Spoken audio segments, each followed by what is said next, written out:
सो hi guys, मेरा नाम चिराग Kothari and जिस किसी को नहीं पता मैं बता देता हूँ, अपना बेसिक सा इंट्रोडक्शन दे देता हूँ that I am an MBBS student and currently I am in my final years of MBBS, that is I am in my fourth year of MBBS and I am doing my MBBS from Almaty Kazakhstan. अब मेरे को बहुत सारे लोग पूछ रहे थे कि तुमने तुम्हारी सेक्सुअलिटी के बारे में तुम्हारे पेरेंट्स को पहले से नहीं बताया था क्या, जो तुम्हें इतने सारे कॉन्सिक्वेंसेस फेस करने पड़ रहे हैं। मैंने अपनी सेक्सुअलिटी के बारे में मेरे मम्मी पापा को पोस्ट ट्वेल्थ, जब मेरी ट्वेल्थ क्लास कंप्लीट हुई थी, मेरी स्टडीज़ कंप्लीट हुई थी, मैं एक रूम में बैठा एंड मैंने अपने मम्मा पापा को बुलाया। मैंने मम्मा पापा को बताया कि दिस एंड दैट, कि मुझे बोल नहीं पा रहा था मैं, बट इनडायरेक्टली मैंने उनको सारी बातें बताई कि ऐसा है ऐसा है ऐसा है। जितने में मेरी आ गई थी मेरी बहन, और चीज़ें सिंप्लीफाई हो गई and we have came to the conclusion. They asked me, do you like boys? मैंने क्लियरली उनको बोला था yes I do like boys. तो उन्होंने बोला लड़कियां क्यों नहीं पसंद है? मैंने बोला नहीं पसंद है मुझे। तो उन्होंने बोला एक काम कर, तू थोड़ा सा अपने आप को टाइम दे एंड सोच मत, जो तू सोचेगा तू वैसा बन जाएगा उनके अकॉर्डिंग। बट मुझे पता था डे वन से that whom I like as a person, as my sexual partner, जो भी तुम बोलना चाहो। बट उनको एक्सप्लेन करना is a big task. Indian families में कम आउट करना of our sexuality is the biggest task, because we know the outcomes, we know कि उनका क्या रिप्लाई आने वाला है, वो कैसे रिएक्ट करेंगे हर एक चीज़ को। तो हम हमेशा डर के रहते हैं। तो इंडिया में क्यों नहीं सेक्सुअलिटी को लेके लोग कम आउट क्यों नहीं कर पाते? Because of the family pressure. Society तो बात की बात है, सोसाइटी को तो एक बार हम डील कर सकते हैं, but when it comes to family, family के साथ डील करना is next to impossible India में। एंड कितने लोग करेज रखते भी है ना, तो उनको फैमिली ऐसी ऐसी हरकतें करती है ना कि उनको they have to do the suicide thing and suicidal tendencies आती है। लोग अपना घर छोड़ के चले जाते हैं। Can you imagine that is a situation? तो मैंने हिम्मत रख के मेरे मम्मा पापा को ट्वेल्थ के बाद बता दिया था कि येस मुझे लड़के पसंद है।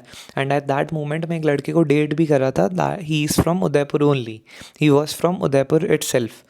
सो मेरी बहन आई उस रूम में, मेरी बहन को भी मैंने सेम चीज़ बताई, इनडायरेक्ट वे में समझा रहा था, क्योंकि इस अपफ्रंट क्लियर बोलने की हिम्मत तो मेरे अंदर बिल्कुल भी नहीं थी। तो मैं बातें घुमा घुमा के बता रहा था, बट मेरी बहन समझ चुकी थी and she understands me. Like इस लेवल पे वो मुझे समझती है। तो मेरी शक्ल देख के समझ गई थी कि मम्मी इसको लड़के पसंद है, सिंपल सी बात है। तो मम्मा ने बोला कोई बात नहीं, तुझे जो भी पसंद है वी अप्रिशिएट दैट, बट थोड़ा सा टाइम पेशेंस रख। जब तक तेरी MBBS नहीं होती है तब तक तू पेशेंस रख। द मोमेंट तेरी MBBS हो जाएगी, तू मैच्योर इनफ हो जाएगा मेंटली, तो तू उसके बाद तेरे जो भी डिसीजंस होंगे वी विल अप्रिशिएट। उस टाइम पापा भी थे। पापा स्टार्टेड हगिंग मी एंड पापा was like no no no no no, तू ऐसा मत सोच, तू ऐसा मत सोच, एवरीथिंग विल बी फाइन, तू जैसा सोचेगा तू वैसा बन जाएगा। They just want to you know change the topic and उनको केवल उस चीज़ से हटना था कि जैसे तैसे ही ये बात यहीं पे ख़त्म हो जाए। बट मेरे लिए वो बात बिल्कुल भी ईजी नहीं थी, because that was my life thing. मेरे लाइफ का मेजर जो चीज़ थी वो मैंने उनके सामने कम आउट किया था, दैट इज़ माई सेक्शुअलिटी। तो ऐसे उन्होंने उस टाइम इग्नोर किया। एंटायर फर्स्ट ईयर मुझे इतना प्रॉब्लम हुआ, बिकॉज एक कम्युनिटी का बंदा मुझे बहुत अच्छे से रिलेट करेगा। बिकॉज कम्युनिटी में एक चीज़ होती है, जो हम लड़के होते हैं वो हम, मतलब ऐसा लगता है कि हमें किसी ने बांध दिया है। We are not who we are, we feel so different in our self. अंदर से हमें बहुत अलग लगता है। आई होप आप लोग नहीं समझ पाओगे, बट जो कम्युनिटी के लोग हैं वो ईजीली मुझे बहुत अच्छे से रिलेट करेंगे, बिकॉज वी फील है कि हमें कहीं बांध दिया गया है। इमेजिन, ये हमें बॉडी दी है, अच्छी सी बॉडी दी है, but this is not what we want in our life. That is a major thing and that's not an easy thing. बहुत लोगों के लिए बहुत ईजी चीज़ होगी, हाँ चल ठीक है निकलना, छक्के, वो फलाना ढिमकाना, तुम्हारे वर्ड्स में, जिसको I don't even give a duck about all that things. But ऐसे मैंने अपने मम्मी पापा को सारी बातें बताई थी। मम्मा पापा ने उस बात को उस टाइम वहीं इग्नोर कर लिया था। एंड उसके बाद मेरी MBBS का फर्स्ट ईयर स्टार्ट हुआ, सेकेंड ईयर स्टार्ट हुआ, थर्ड ईयर स्टार्ट हुआ। I was feeling depressed, because I was like कि this is not me and this is not whom I want to become in future. Try to understand, जो मेरे को body दी है, मुझे लड़का बन के रहने को बोलते हैं, that's not me. I don't feel like I am a boy.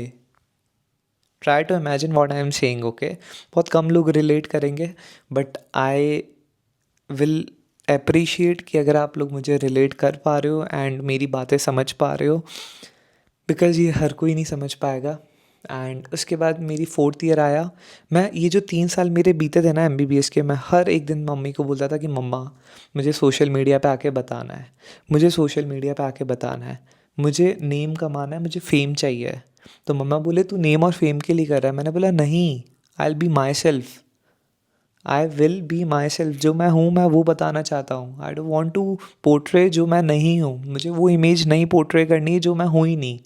And मम्मा वॉज लाइक नो, अभी नहीं, अभी नहीं, अभी नहीं, अभी नहीं। फिर 4th ईयर आया एंड जो मेरा करंट ईयर चल रहा है, एंड 3 महीने पहले मेरी बर्थडे थी 19th ऑफ जुलाई को। At that moment I came out on social media. 19 जुलाई को मैंने 18 जुलाई की शाम को मैंने बम ब्लास्ट कर दिया था बर्थडे के 4 घंटे पहले, क्योंकि मुझे लग रहा था वीडियो सर्कुलेट होने में भी टाइम लगेगी 24 आवर्स का। That is not just for views, but I want कि जब घर से है ना आपको वो नहीं मिलता है ना कि जो आपको चाहिए कि कोई बात नहीं, everything will be fine, we support you, मुझे चाहिए था कि वो मुझे सोशल मीडिया से मिले। एंड बाय गॉड ग्रेस मुझे सोशल मीडिया से इतना पावर मिला, इतना सपोर्ट मिला। सी नेगेटिविटी हर जगह होती है, 5% 10% मुझे भी मिली, बहुत गालियाँ पड़ी, बट 90% जो मुझे पॉजिटिव कमेंट्स मिले उनको देख के मुझे लगा यार ये मेरे हैं, जो मुझे समझ रहे हैं दूर बैठ के भी। जो मेरे घर में बैठे हैं वो मेरे नहीं हैं, बिकॉज़ वो मुझे समझ ही नहीं पा रहे हैं, just because of their name. उनको उनका नाम ख़राब नहीं हो जाए इसीलिए ये चीज़ें बाहर नहीं लानी है। एंड मैं ये इंसान हूँ कि जो मैं हूँ मैं हूँ, and I am very proud of myself. 19 जुलाई को मैंने मेरी वीडियो सर्कुलेट होने लग गई, they reach lakhs of views, millions of views जाने लग गए within a week. Next week 27th को क्या तमाशा हुआ, वीडियोस मेरी एंटायर फैमिली ने देख ली। Like I am having the ultra joint family, Rajasthan का टिपिकल जॉइंट फैमिली है मेरा, जिसमें दादी दादा, दादी दादा के भाई, वो उनके बच्चे, फलाना ढिमकाना, मेरी फैमिली मैटरनल पैटर्नल, भाई झुंड है झुंड। उस झुंड में मैंने ये चीज़ करी है ना, सैल्यूट करो मुझे, बहुत करेज चाहिए, बहुत ज़्यादा। द प्रॉब्लम इसमें भी जो मेन प्रॉब्लम है वो है I am the single son of the family. I am having 4 sisters but I am the single brother of them, तुम्हारी लैंग्वेज में, जो मैं हूँ नहीं, जो मैं फ़ील नहीं करता हूँ, तो मैं कैसे बन जाऊँ वही ब्रदर। तो उनको तो उनका वंश आगे बढ़ाना है, तो they started dominating me, dominate show करने लग गए कि नहीं ऐसा नहीं करेगा तू, ऐसा नहीं करेगा, तू हमारे घर से निकल जा, वो कर ले, तेरी पढ़ाई छुड़वा देंगे। फैमिली वाले मेरे मम्मा पापा को प्रेशराइज करने लग गए। एंड मोस्ट इम्पॉर्टेंटली मम्मा को तो सारी बातें पता है पापा को सारी बातें पता है, but the way they react ना, that was so insane, because उन्होंने ऐसा फैमिली के सामने रिएक्ट किया जैसे उनको पता ही नहीं ये चीज़, उनके लिए भी चीज़ बहुत नहीं है, जबकि मैं 4 साल पहले ही उनको सारी चीज़ें बता चुका हूँ। दे शुड सपोर्ट मी कि कोई बात नहीं हमारा बच्चा है, but they didn't, and they told the family members हमने तो पढ़ने के लिए भेजा था, हमें खुद को ही नहीं पता ये सब चीज़ें। अरे भाई तुम्हें 4 साल पहले मैंने सारी चीज़ें डिस्कस कर ली, I have the entire videos in my iPad, मैंने सब रिकॉर्ड कर लिया था उसी टाइम 4 साल पहले जब मेरी 12th कंप्लीट हुई थी, ताकि इन फ्यूचर अगर मेरे ऊपर कोई उंगली उठाएगा आई शो द वीडियो कि मैंने अपने माँ बाप से 4 साल पहले ही कन्फेस कर ली थी मेरी फीलिंग्स। मुझे पता है ना कि लोग कैसे होते हैं, अपने ही अपने नहीं हैं इधर, try to understand that way. फिर बवाल मचना स्टार्ट हुआ। फिर अब आप बोलोगे कि तू तो एमबीबीएस कर रहा है तो तू इंडिया क्यों गया? हमें जून जुलाई अगस्त की समर ब्रेक मिलता है, तो हम इंडिया विज़िट करते हैं 1-2 महीने के लिए वेकेशंस के लिए। तब मेरी बर्थडे आती है, that is of 19th of July. तो मैंने बोला इससे अच्छा मुझे मौका मिलेगा नहीं बर्थडे से अच्छा, क्योंकि रैंडम डे चूज़ करूँगा 10 गालियाँ पड़ेगी, बर्थडे को चूज़ करता हूँ। ऐसे मैंने बर्थडे चूज़ किया,